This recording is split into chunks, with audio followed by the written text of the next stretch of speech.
And staying on court matters in Nigeria, the Chief Magistrate Court in Yaba, Lagos State, in southern Nigeria, has granted bail to Afrobeat musician Seun Kuti. Magistrate Adeola Olatunbosun also ordered the Nigerian police to finish their investigation into the alleged assault of a police officer and allow Kuti to go home. The court granted the police 48 hours to complete their investigations, after which Kuti can be left to go home on bail. The bail condition included 2 sureties who must have landed property in Lagos. The chief magistrate also asked the police to remove themselves from prosecuting him.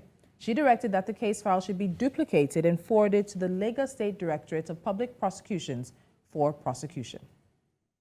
To discuss this, we have Adeyinka Olumide-Fusika. He's a senior advocate of Nigeria and also Seun Kuti's lawyer, joining me now on NC Continental Prime. Mr. Olumide-Fusika, welcome to NC Continental Prime. Thank you for joining me. Thank you for having me. So let's start with a bit of a complication, particularly for Seun Kuti and his career. He has a musical tour, which is meant to start on May 23rd, just days from now, in Denmark. With the current situation he's facing, do you think he will be allowed to travel out of the country? In such cases, is an accused person who is on trial or heading towards trial allowed to travel?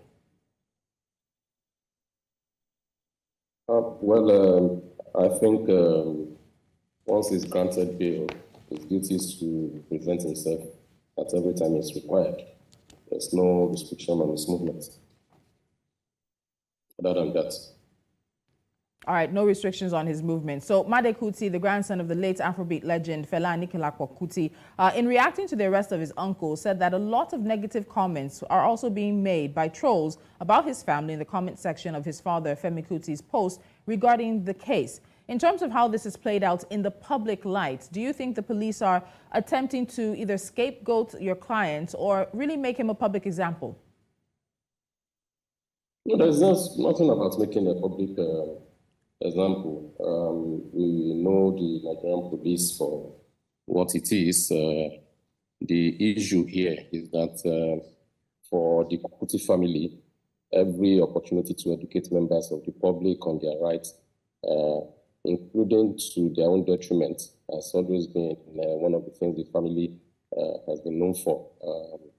In this particular instance, you have a situation where people are making comments. In fact, even those who participated, some of those people participated in the NSAS movement, which was against lawlessness and taking one's laws into the police men taking laws into their hand and people not following the rule of law. Surprisingly, joining in the Ulabalu, or what do I call it, the frenzy, national frenzy of, almost turning the whole country into a lynch mob over something as simple as a simple assault of someone, a common case of half-free, if I may put it that way, involving the police man and a civilian. But you hear people, making comments, lynch him, do this, do that.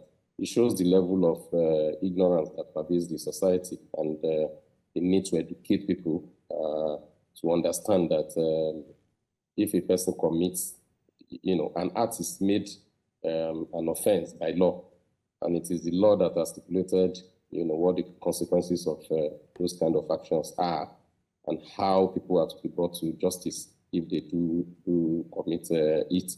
So, but you know that the social condition in Nigeria is such that people are always looking for things to entertain them, so to say, to divert their attention away from the real problems of the country and of the society.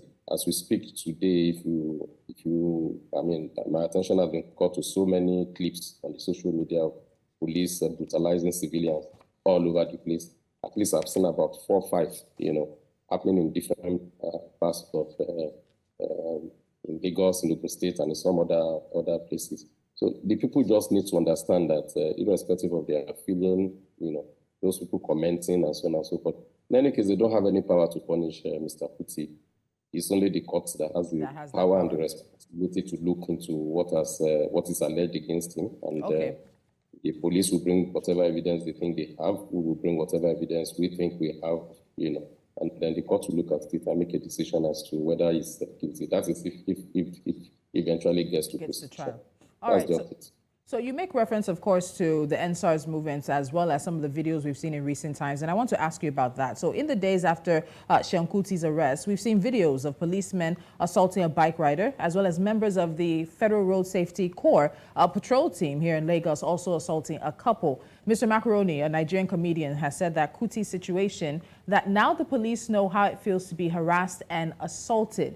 Do you think that Nigeria and those at the high end of the spectrum, those in charge of our civil security forces and even the FRC at this point, are adequately addressing issues around police intimidation, harassment, and assault? Well, I think Mr. Macaroni is wrong on that. We don't need the incident involving Mr. Kuti for anybody to understand what it is to, be subjected to assault in this case, and to say that, because of Mr. Kuti's situation, the police now know what it is to harass and to be assaulted and so on and so forth is, it's not, Mr. Macaroni is someone I respect highly, but I don't think he's, on that point I disagree with him. The police, they always know what it is to assault someone. They can't say they don't know. Even amongst themselves within their own rank and file, they know what it is to assault. So they don't need someone who, this particular incident, in order to understand that it is wrong.